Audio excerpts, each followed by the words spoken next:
The National Restaurant Association publishes an article, "When Inflation is a Challenge, It May Help to Look Under the Couch Cushions." With declines in consumer traffic, fewer dine-out occasions, and trading down to cheaper alternative meals, owners and operators may need to dig deep to uncover additional top-line sales opportunities. By now, you've tried online ordering, third-party delivery, in-house takeout, curbside to go, catering, or all the above. We're going to focus on catering on this channel. Now is the time to review what's worked and what hasn't. Use pricing strategically. With the customer price index up around 8% this year, the consumer price index up around 8% this year, customers are seeing increased prices in every part of their lives.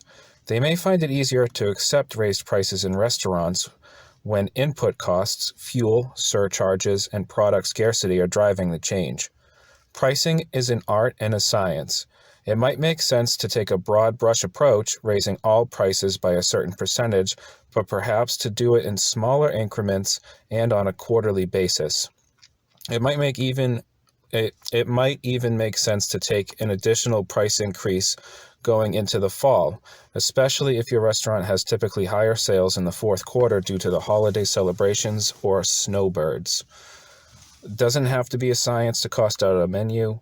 It's extremely easy. You go to my website, morinhospitality.com, scroll down a little bit until you see that button says free costing spreadsheet. You hit that button, it downloads right to your computer. No sign up, no email, no credit card. It's all free. It shows you exactly what you need to input in order to properly cost out either a menu item or a catering job, is what I focus on and teach you. Make use of loyalty programs. Loyalty programs can attract new customers to your restaurant or catering business. Build the frequency of dining occasions with your existing customers and show customers they're special guests and they're getting access to special privileges. These programs can also allow you to build closer relationships with your guests. Focus on your social media presence. Many potential customers, especially the younger generations, check out your restaurant online before they walk in the door or make a reservation. They rely on reviews and pictures of your food to help them decide. Use search engine optimization techniques so your brand or restaurant gets noticed by web browsers. This is easy to do. I can teach you how to do this step by step in a free video here on my YouTube channel. Go down into the must-watch playlist and you'll learn more about that for free. Reward visitors to your social media pages with some fun early week offerings such as BOGO or discounts on Monday, Tuesday, or Wednesday to drive traffic on these days. Discounts for online orders can be offset by customers who tend to order more items online than they would if dining in your restaurant. Looking for cost savings opportunities. In the restaurant and catering industry, it's necessary to measure metrics, including what's ordered, what's consumed, time worked, and supplies or utilities used. The following ideas may help you improve on the profitability and sustainability of your restaurant, protect against inflationary pressures, and potentially lower costs. Improve food cost management.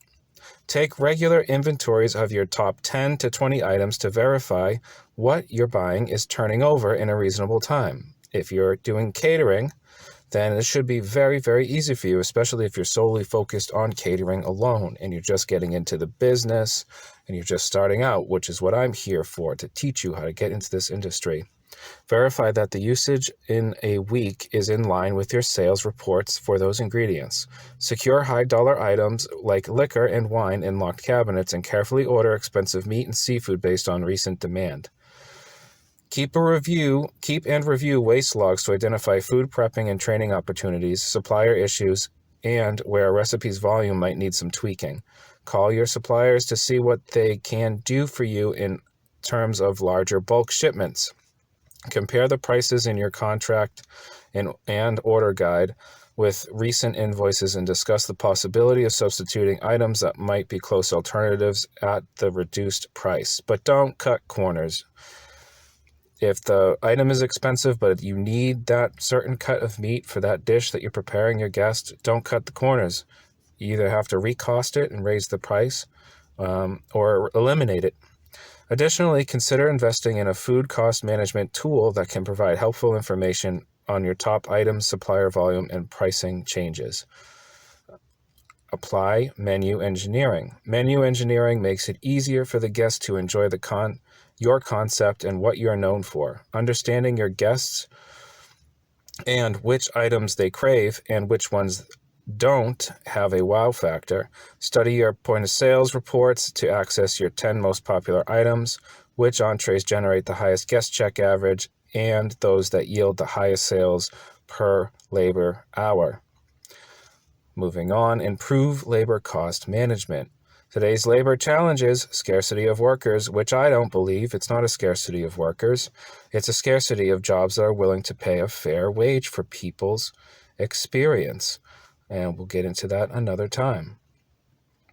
Focus on retaining your star employees. Yeah, well, that's obvious. Well, this is an excerpt from an article that was published on the National Restaurant Association about costing your menu during inflationary periods. Now, I have plenty of material here that on my YouTube channel and on my website, morinhospitality.com, that can teach you how to cost out menu items for your catering business or your restaurant if you like. But I'm really here focused on people trying to get into the catering business on their own. The article was written by Karen Blesick. And you can reach her at Karen Blesick at claconnect.com.